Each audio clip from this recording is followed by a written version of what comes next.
मध्ये दोन प्रकार असतात. सर्वात महत्त्वाचा तो पहिला आहे तो ट्रेड डिस्काउंट आणि दुसरा आहे तो कॅश डिस्काउंट.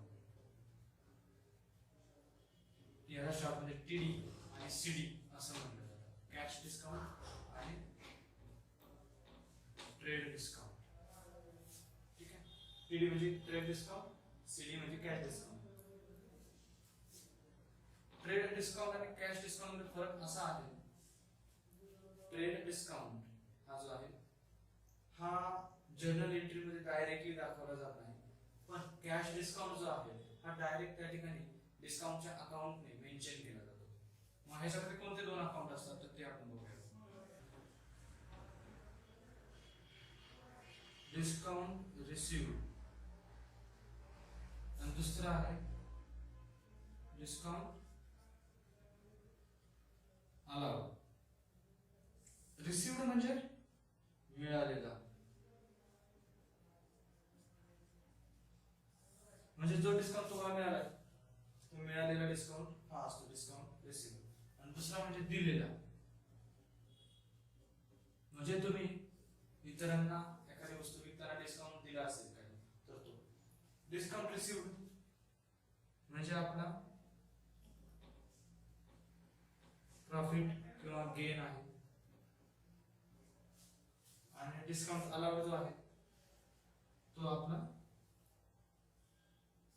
लॉस आहे. हा प्रॉफिट लॉस म्हणजे डिस्काउंट आपल्याला मिळाला आहे, गेन आहे आपला, बरोबर. प्रॉफिट आणि गेन कुठे असतात ते, हा प्रकार जो आहे ना हा नॉमिनल आहे, नेहमी लक्षात ठेवा. हे सगळे काय आहे, नॉमिनल अकाउंट्स आहेत. का? जे पर्सनल रिअल मध्ये येत नाही. आपण डिस्काउंट दाखवू शकत नाही. तुम्ही कॅश दाखवू शकता डिस्काउंट वरती, पण तुम्ही डिस्काउंट असं दाखवू शकता हा डिस्काउंट आहे नाही, बरोबर. जे काही काल्पनिक तुमच्या संकल्पना आहेत की हा डिस्काउंट आहे, डिस्काउंट आहे, बरोबर ना. पैशाला हात लावू शकता, डिस्काउंटला नाही लावू शकत. तुम्ही डिस्काउंट म्हणून पैशालाच हात लावला शेवटी, म्हणजे डिस्काउंटला दाखवू शकत नाही, नॉमिनल अकाउंट, बरोबर. म्हणजे अशा ज्या काल्पनिक संकल्पना आहेत त्या सगळ्या कशामध्ये येतात, नॉमिनल अकाउंट मध्ये येतो. मग प्रॉफिट आणि गेन हा जो आहे हा तुमचा एक प्रकारचा बेनिफिट आहे, आणि हा जो प्रॉफिट आहे हा कुठे जाणार आहे, मग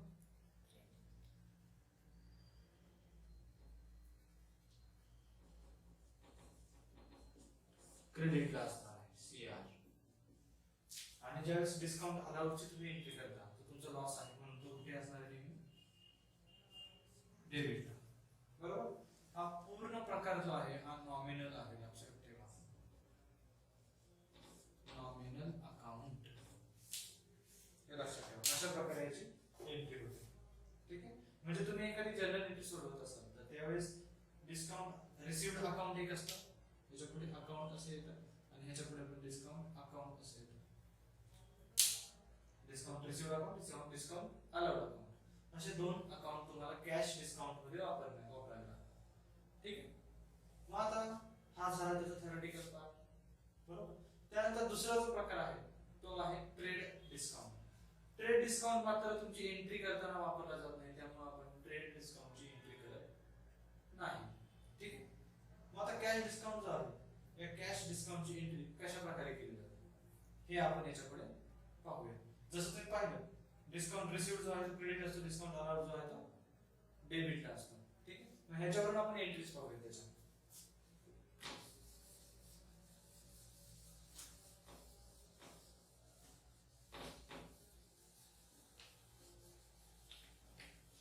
आता कॅश डिस्काउंटची एंट्री कशी असते, त्याच्यामध्ये डिस्काउंट रिसीव्डची कशी आणि अलाउडची कशी असते.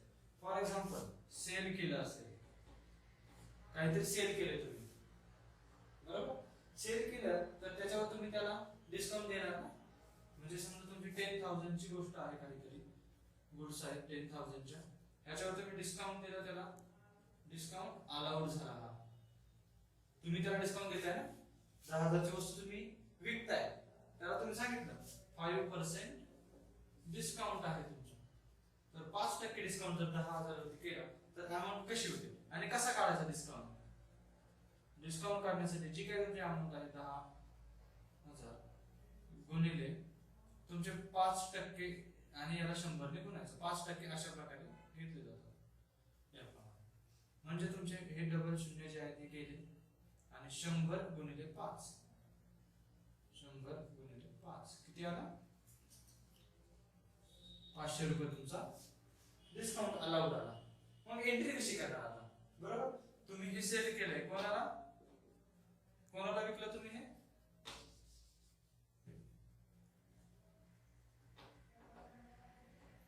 गणेशला, बरोबर.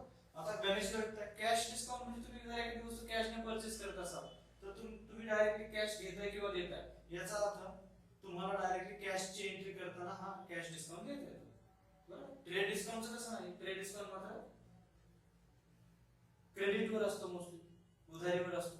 मग आता कॅश डिस्काउंट म्हणजे तुमच्याकडे ऑफकोर्स एक तर कॅश येणार आहे किंवा जाणार आहे, आणि तुम्ही कॅश डिस्काउंट अलाउड केलाय म्हणजे तुमच्याकडे कॅश येणार आहे, कारण तुम्ही गणेश सेल करताय. कोणाला? गणेशला. गणेशला तुम्ही 10,000 ची वस्तू विकताय, 5% डिस्काउंट देऊ म्हणजे तो तुम्हाला देताना 500 रुपये कमी देणार, 5% डिस्काउंट म्हणजे थोडक्यात तुमचा लॉस झाला. बरोबर, आणि लॉस कुठे असतो? नेहमी नॉमिनल अकाउंट मध्ये, डेबिटला. मग एंट्री काय होईल? सर्वात पहिलं तुम्ही सेल करताय म्हणजे तुमच्याकडे कॅश येते. मग कॅश किती येणार तुमच्याकडे? 10,000 मध्ये 500 रुपये जरा डिस्काउंट दिला म्हणजे 10,000 मायनस 500 रुपये तुमच्याकडे येणार किती? 9,500. बरोबर, एंट्री अशी होईल कॅश अकाउंट डेबिट 9,500. बरोबर, तुमचा कॅश घेतला. त्यानंतर डिस्काउंट अलाउड. आता हे डेबिटला का आलं? कारण लॉस आहे, तो पण 500. टू गणेश अकाउंट, पण आता गणेशला विकले, क्रेडिटवर आहे का? नाही. या ठिकाणी येणार sale account. Actually sale account घेतलं नाही ना, बरोबर. ऍक्च्युअली गणेश इकडे यायलाच नव्हतं, इथे सेल्स अकाउंट येतं. सेल अकाउंट, सेल अकाउंट येणार 10,000. ह्या दोन्हींची ऍडिशन 10,000 येते, बरोबर. त्या ठिकाणी मॅच झाली पाहिजे आणि मगच तुमची एंट्री बरोबर. डेबिट आणि क्रेडिट दोन्ही साइड मॅच झाल्या. 500 आणि 9,500 म्हणजे टोटल झाले हे 10,000 आणि हे 10,000, अशा दोन्ही बाजू मॅच झाले, याचा अर्थ आपली एंट्री बरोबर आली. ही एंट्री झाली तुमची सेलची एंट्री, म्हणजे सेल करताना तुम्ही दुसरा डिस्काउंट देताय त्याप्रमाणे. आता पुढची एंट्री जी आहे त्याच्यामध्ये आपण पाहणार की परचेस, म्हणजे थोडक्यात काय? Discount receive. आता परचेस करताय तुम्ही तर त्याची एंट्री पण आपण लगेच पाहून घेऊ.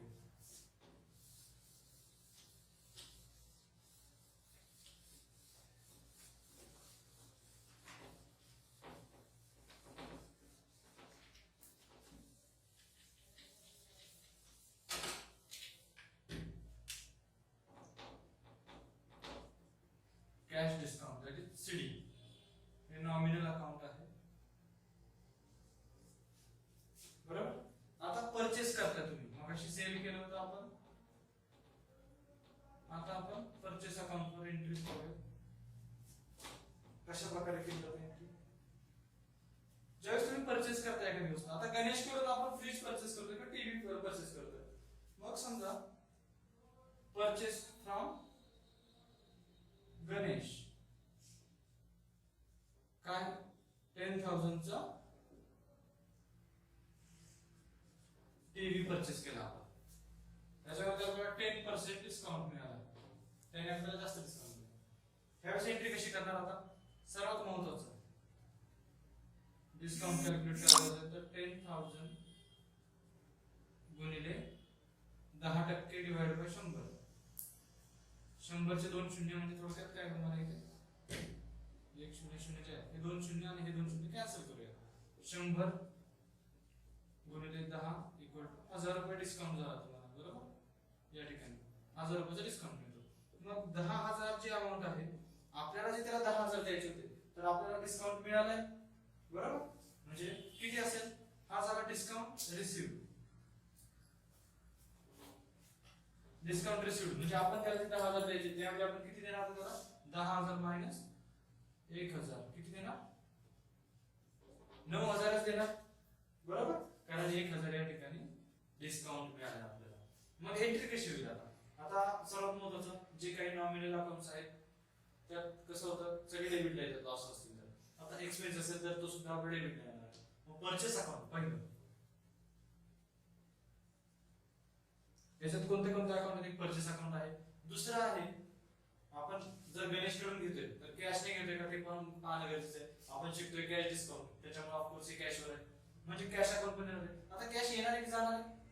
जाणार आहे. म्हणजे ती कुठे असणार आहे? रिअल चॅनलनुसार क्रेडिटला, बरोबर. मग डेबिटला होता परचेस अकाउंट आहे कारण एक्सपेन्सेस आणि लॉसेस आहे म्हणून परचेस अकाउंट आलं. आता परचेस करताना टोटल अमाउंट किती आहे? 10,000 आहे, बरोबर. त्यानंतर दुसरं जे अकाउंट आहे आता डिस्काउंट रिसिव्ह, आपल्याला फायदा झाला 1000 रुपये त्याला कमी द्यावे लागणार आहेत. म्हणजे आपलं इन्कम झालं 10,000 ऐवजी आपण त्याला 9,000 देणार आहे. आपला फायदा झाला 1,000 चा. मग तो काय झाला? डिस्काउंट रिसिव्ह झाला. मग तो डिस्काउंट रिसिव्ह होता तो कुठे येणार? इन्कम घेण्यासाठी क्रेडिट टू डिस्काउंट रिसिव्ह आणि कॅश जाते म्हणून कॅश सुद्धा रिअल चॅनलनुसार खाली क्रेडिट याप्रमाणे. ह्याचे येणार टोटल अमाउंट 10,000. डिस्काउंट किती रिसिव्ह झाला आपल्याला? 1,000 चा डिस्काउंट आपल्याला मिळाला, बरोबर. म्हणजे ते येणार इथे 1,000 आणि कॅश चे अमाउंट टोटल 9,000. असे टोटल होणार आहे इथे. इकडे 10,000 इकडे 10,000. तुमचे दोन्ही साइड मॅच झाल्या याचा अर्थ तुमचं जे काही तुम्ही एंट्री केली आहे बरोबर आहे, कॅल्क्युलेशन बरोबर आहे. तर अशा प्रकारे डिस्काउंट जो काही तुम्ही रिसीव्ह केला होता तो त्याची एंट्री आपण अशा प्रकारे करतो. तर आता आपल्याला पाहायचं आहे trade discount. Trade discount mostly credit वर दिला जातो. मोस्टली क्रेडिट वर दिला जातो म्हणजे उधारीवर जर आपण वस्तू परचेस करत असतो किंवा विकत असतो. मग आता ह्याची एंट्री कशी होते? ह्याच्यामध्ये पण सेलची एक एंट्री आहे आणि दुसरी आहे परचेसची एंट्री. परचेसची आता फॉर एक्झाम्पल आपण गणेश कडून परचेस केलं, बरोबर. गणेशला सेल केले. काय सेल केलं?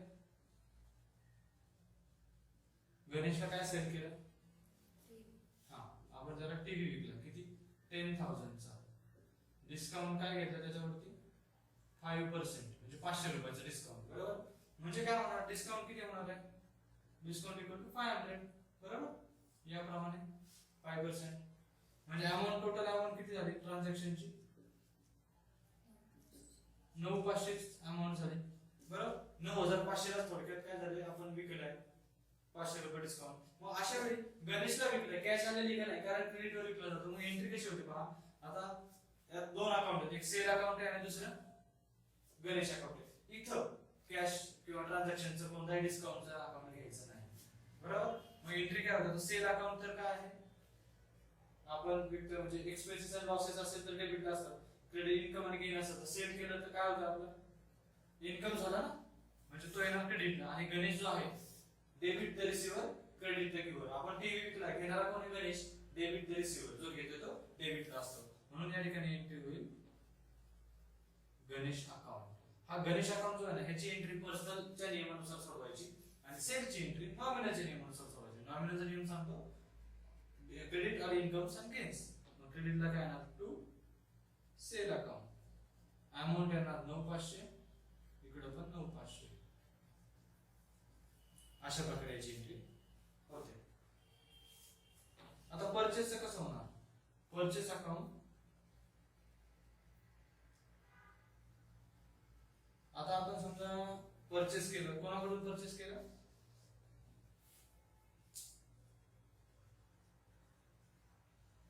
आपण महेश कडून परचेस केलं, बरोबर.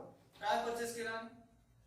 समजा आपण परचेस केला महेश कडून टीव्ही परचेस केला असेल, ठीक आहे. टीव्ही परचेस केला, तो घेतला आपण 1,000 रुपयाला. जास्त महाग कमी झाला 10,000 रुपयाला घेऊ आपण. ओके, 10,000 रुपयाला आपण टीव्ही घेतला. आता ह्या ठिकाणी काय होणार? 10,000 रुपयाची अमाउंट तुमची, पण त्याच्यावरती तुम्हाला जो काही डिस्काउंट मिळणार आहे, फॉर एक्झाम्पल आता 10,000 रुपयाचा टीव्ही आहे, तो ट्रेड डिस्काउंट जो तुम्हाला दिला आहे त्याच्यामध्ये समजा त्याने 10% डिस्काउंट दिला तुम्हाला, बरोबर. At 10% discount. इथं डिस्काउंटची अमाउंट किती झाली? 1000 बरोबर. म्हणजे तुमची टोटल अमाऊंट किती झाली ट्रान्झॅक्शनची 9000 झाली. एंट्री काय होईल आता पहा. डेबिटला काय आहे ते पाहायला हवं. परचेस करताय म्हणजे तुमचा खर्च होतोय. नॉमिनल अकाउंटच्या नियमानुसार एक्सपेन्सेस अँड लॉसेस हे नॉमिनलच्या नियमानुसार डेबिट नसतात. म्हणून या ठिकाणी परचेस पहिले घ्यायचा. Purchase account 2. आता आपण काय परचेस करतो म्हणजे आपल्याला एक तर कॅश जाते. पण इथं ट्रेड डिस्काउंट मोस्टली क्रेडिट असतो. म्हणजे जो देतोय महेश हे दुसरा अकाउंट आहे. पण महेश जो आहे घेणारा आहे की देणारा आहे देणारा आहे. मग क्रेडिट द गिव्हर अशा पर्सनलच्या नियमानुसार इथे महेश अकाउंट येणार. याप्रमाणे ही एंट्री होते. आणि अमाऊंट देणार पुढे 9000. जसं आपण 9500 घेतली 5% डिस्काउंट आता 10% डिस्काउंट